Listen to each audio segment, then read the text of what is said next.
What if I told you that August 16th is officially National Tell-a-Joke Day, and that humans have been cracking the same basic jokes for literally thousands of years?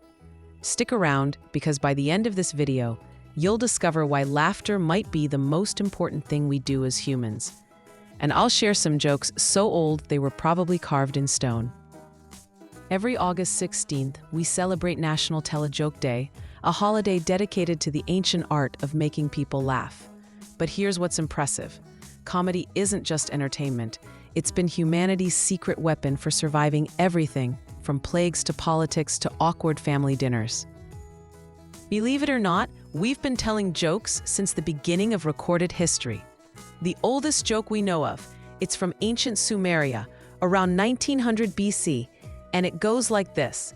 Something which has never occurred since time immemorial. A young woman did not fart in her husband's lap. Yeah, toilet humor has been killing it for 4,000 years. Some things never change. The ancient Egyptians were cracking jokes about their pharaohs, the Greeks had entire comedy festivals, and the Romans, they invented the whoopee cushion. Well, probably. But here's the thing, jokes aren't just about getting laughs. Scientists have discovered that laughter rewires our brains, releases endorphins, and helps us bond with other people. When you laugh with someone, your brain says, "This person is safe, I like them." Think about it. When was the last time you made a real enemy out of someone who made you genuinely laugh? Exactly. Comedy is like a social superpower. It breaks down barriers, diffuses tension, and turns strangers into friends. During World War II, soldiers on both sides shared jokes about their terrible food and incompetent officers. Even in the darkest times, humans find ways to laugh. It's what we do. Comedy has evolved with every generation, but the basic formulas haven't changed much. Ancient Greek comedies used the identical setups we see today: mistaken identity, pompous people getting their comeuppance, and yes, people slipping on things. Shakespeare was writing the Renaissance version of Saturday Night Live. His comedies are full of dirty jokes, slapstick, and characters making fun of authority figures. The man knew his audience. Fast forward to today, and we've got stand-up comedy, memes, TikTok, and comedy specials. The delivery methods change, but we're still laughing at the same basic human experiences: relationships, embarrassing moments, and why nothing ever works the way it's supposed to. Scientists have studied what makes things funny, and it turns out there are three main ingredients: surprise, superiority, and relief. Surprise is when the punchline goes somewhere unexpected. Superiority is when we laugh at someone else's misfortune, and relief is when tension gets released through humor. Here's a perfect example. I told my wife she was drawing her eyebrows too high. She looked surprised. That's surprise humor in action. The word surprised does double duty, which your brain finds delightful. Or take physical comedy. When someone slips on a banana peel, part of us laughs because we feel superior, we didn't fall. But we also feel relief that it wasn't us, and surprise at the unexpected pratfall.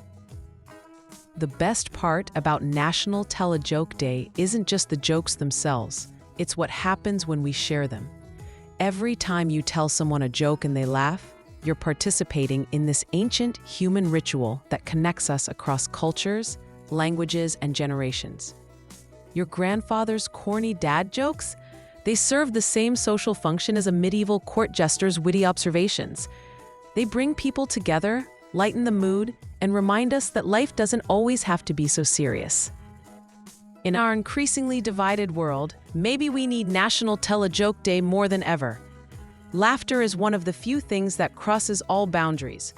A good joke can make a Democrat and a Republican forget they disagree about everything else, at least for a moment. Comedy reminds us that we're all in this ridiculous human experience together, figuring it out as we go, and occasionally walking into glass doors when we think they're open.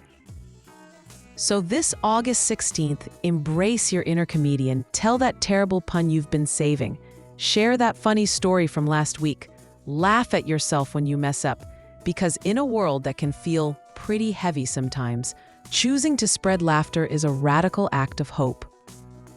Remember, you don't need to be a professional comedian to participate in this 4,000-year-old tradition. You need to be human. We're naturally hilarious, even when we're trying to be serious. What's your favorite joke? Or better yet, what's the worst joke you know? The corniest, most groan-worthy pun that makes everyone roll their eyes? Drop it in the comments below, because National Tell a Joke Day means we're all comedians today. If stories about the surprising history behind everyday traditions make you smile, don't miss what we're uncovering next here on History Sparks. We're exploring more moments when simple human behaviors turned out to have fascinating backstories. Hit that subscribe button and join our community of history lovers who believe that learning should always include a good laugh. Trust me, the stories we're sharing will give you plenty of material for your own joke arsenal.